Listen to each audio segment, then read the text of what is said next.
हमने 1914 में हुए शिमला समझौते के अनुसार मैकमोहन लाइन को अपनी सीमा घोषित किया, जिस पर चीन ने कोई आपत्ति नहीं जताई। फिर जब हमने 1959 में दलाई लामा को शरण दी तो चीन को डर बैठ गया कि भारत तिब्बत को छीनना चाहता है, जबकि हमारा ऐसा कोई इरादा नहीं था। फिर चीन ने भारत को चीन की जनता के सामने बदनाम किया और गलत साबित किया।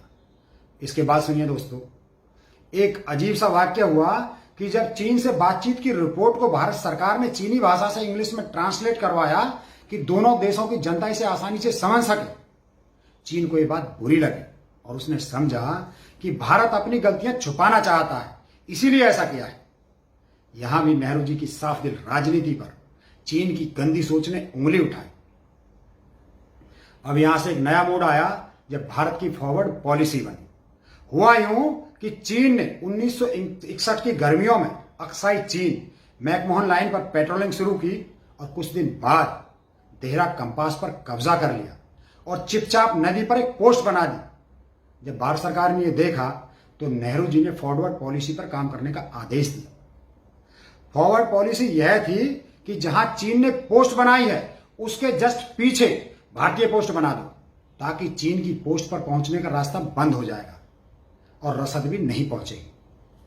हालांकि यहां यह भी बताया गया कि ना चीन ये जानता था कि जहां उसने पोस्ट बनाई है वो भारत का हिस्सा है, और न भारत ने सोचकर पोस्ट बनाई कि ये चीन का हिस्सा है।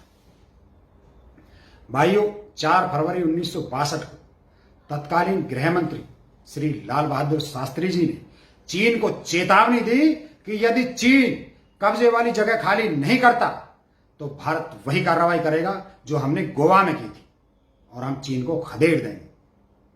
ये सब थे भारत के गृह मंत्री के अपने दुश्मन के लिए, लेकिन उस गृह मंत्री के जिसने पहले ही गोवा में अधिकार कर लिया था, मतलब पहले किया फिर बोला।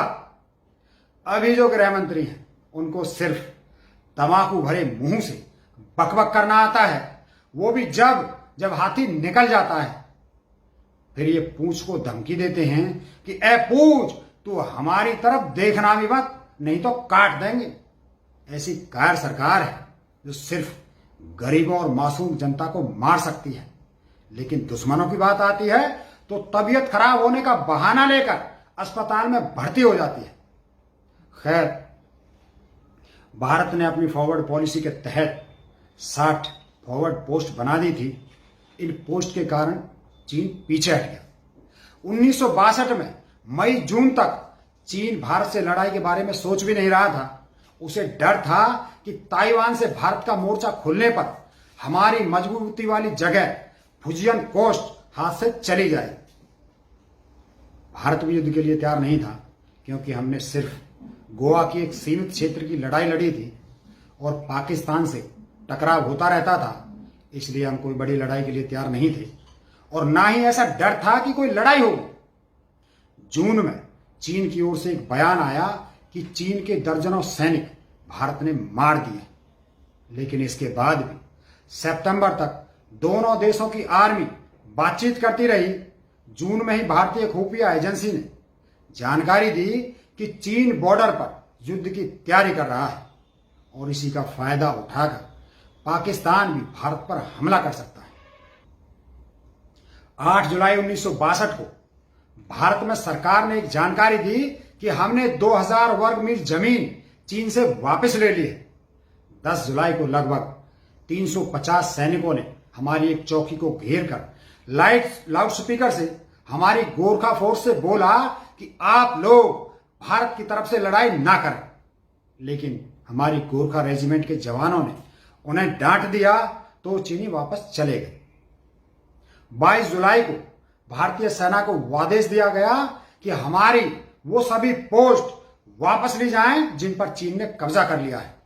इसके लिए उन्हें हमला करने की भी छूट दी गई, जबकि अब तक सेना को सिर्फ सेल्फ डिफेंस में ही हमला करने की अनुमति थी, और सेना को फॉरवर्ड पॉलिसी में बदलाव भी बताए गए कि अब तक हम चीन को आगे बढ़ने से रोकने के लिए पोस्ट बना रहे थे, लेकिन अब हमारी जमीन पर जो पोस्ट चीन ने बना ली है उन्हें भी खाली करवाना है। और अगर चीनी सेना हमें डराने की कोशिश करे तो गोली चला सकते हैं। अगस्त से चीन ने चोरी चोरी युद्ध की तैयारी शुरू कर दी थी और अरुणाचल प्रदेश से लेकर तिब्बत और सिनजियांग में अपने हथियार पहुंचाने लगा था। लेकिन हमें इतने बड़े धोखे का अंदाजा नहीं था।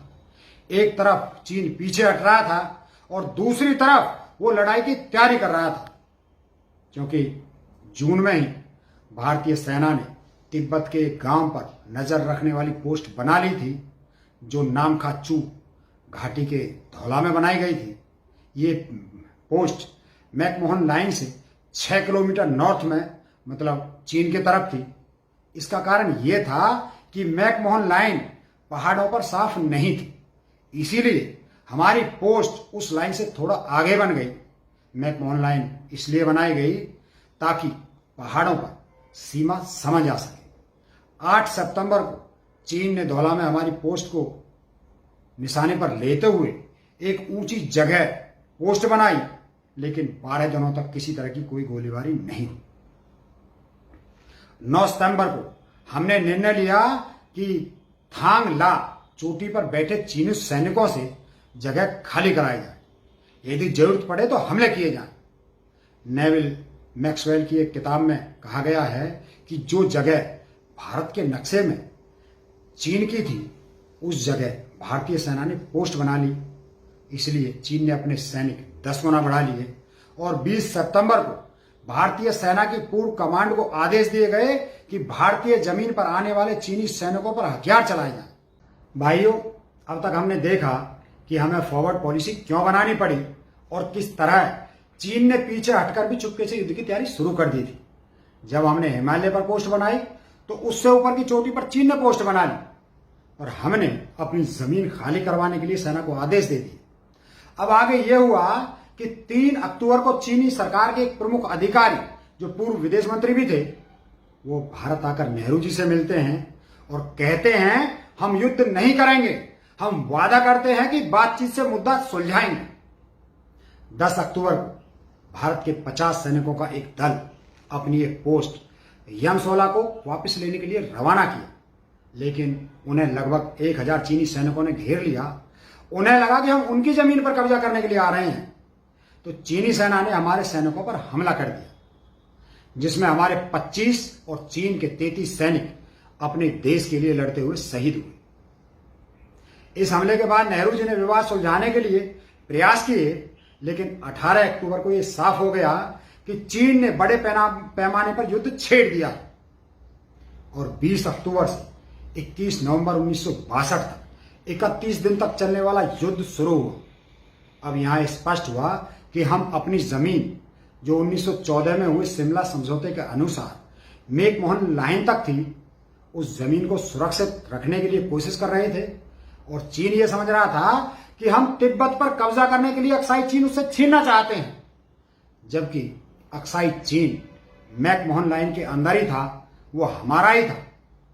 लेकिन दुर्भाग्य से चीन ने गलतफहमी में हमें अपना दुश्मन समझ लिया और धोखे से हम पर हमला कर दिया। लेकिन आज की युवा पीढ़ी को बताया गया कि नेहरू जी की गलत नीति से हमारी जमीन चीन ने छीन ली। अब सवाल यह है कि क्या हम युद्ध हारे थे या नहीं, तो इसका फैसला हमें खुद करना है। घटनाएं क्या कहती हैं मैं आपको बताता हूं दोस्तों। चीन की तरफ से एक तरफा सीज फायर हुआ 19 नवंबर और 21 नवंबर को। चीन ने घोषणा की कि वह अपनी लाइन ऑफ कंट्रोल से 20 किलोमीटर पीछे हट जाएगा और 1 दिसंबर को चीनी सेना पीछे हट गई। इसका कारण बना था भारत ने यूनाइटेड नेशन को हवाई मदद के लिए बुलाया था, जो पहुंचने के पहले ही चीन ने एक तरफा सीज फायर कर दिया। मतलब यह हुआ कि भारत द्वारा कश्मीर का मुद्दा संयुक्त राष्ट्र में ले जाने से भारत का कोई नुकसान नहीं हुआ, बल्कि भारत दुनिया के देशों के बीच शांति प्रिय और आधुनिक सोच वाला प्रजातंत्र बनकर उभरा। दोस्तों, संयुक्त राष्ट्र परिषद दुनिया की सबसे सम्मानित सभा है। इसमें भारत का स्थान हमेशा से सम्मानित देशों में रहा है। यही कारण बना कि हमने संयुक्त राष्ट्र से चीन के खिलाफ शिकायत की और जैसे ही चीन को इसकी खबर लगी, चीन ने एक तरफा सीज फायर कर दिया और जितना आगे आया था उतनी जमीन भी छोड़कर पीछे हट गए। तो हम अपने सैनिकों को हारे, लेकिन उन्हीं सैनिकों पर हमें गर्व है कि हम हथियारों से कमजोर थे। हमारे पास गोला बारूद नहीं था, हमारे पास आधुनिक राइफल नहीं थी, फिर भी हम चीन से टकराए और पूरी ताकत से लड़े। ये वो ऐतिहासिक दिन है जिसने 1967 में चीन को हराने की आग पैदा की। हमने अरुणाचल प्रदेश, सिक्किम, भूटान चीन से जीते हैं। 1962 में शहीद हुए हमारे सैनिकों के बलिदान को आज भाजपा अपमानित कर रही है। बार बार ये कहती है कि नेहरू जी ने जमीन दे दी। क्या हक है आपको उस दर्दनाक लड़ाई पर उंगली उठाने का, जब आपको सच सुनना ही नहीं है? जब सच आपके सामने आता है तो आप मुंह छुपा लेते हो। सच ये है कि एक जवान ने अपनी जमीन के लिए जान दी, वही जमीन जिसके नाम का आप ताना मारते हो।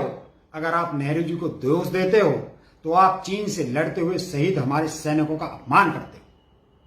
वो वक्त हम और आप कभी नहीं भूल सकते, क्योंकि हमारे भाइयों का खून बहा था उस एक महीने में।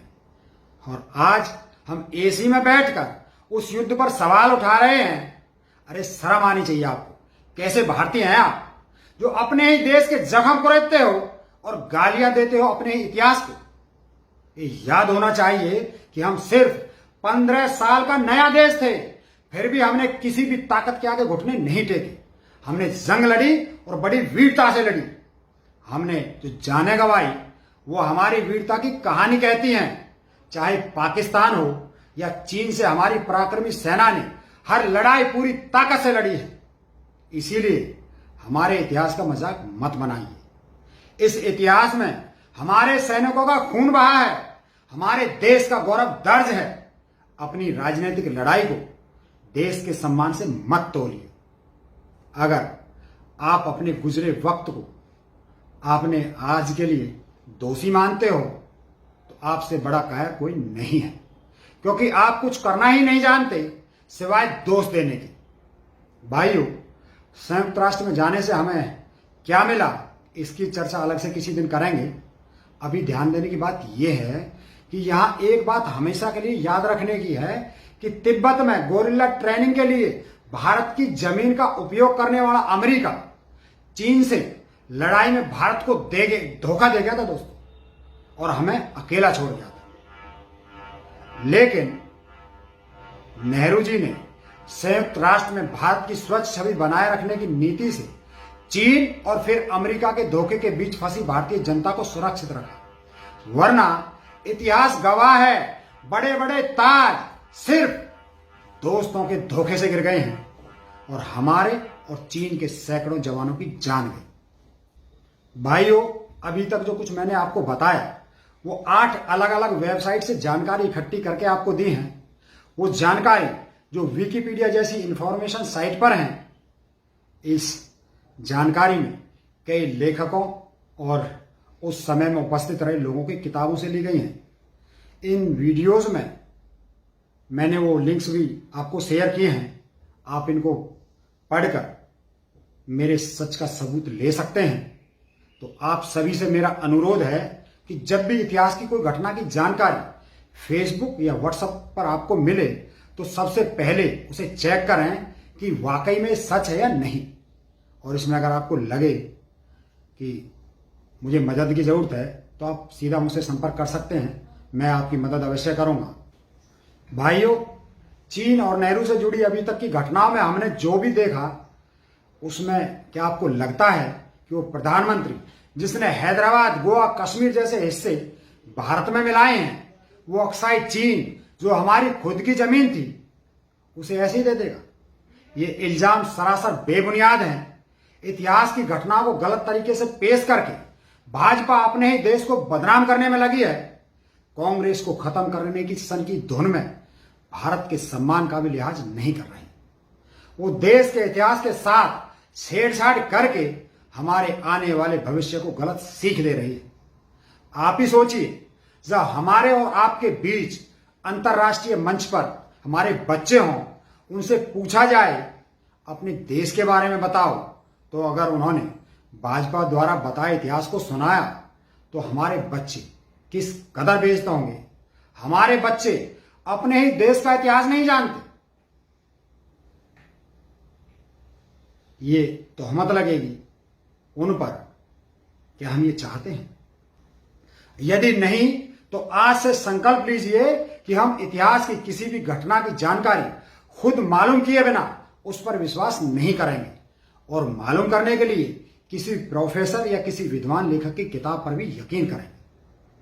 तभी हम सच को जिंदा रख पाएंगे, वरना हम झूठ के कुएं में घुटकर मर जाएंगे और साथ में अपने बच्चों का भविष्य भी शर्मिंदगी से भर देंगे दोस्तों।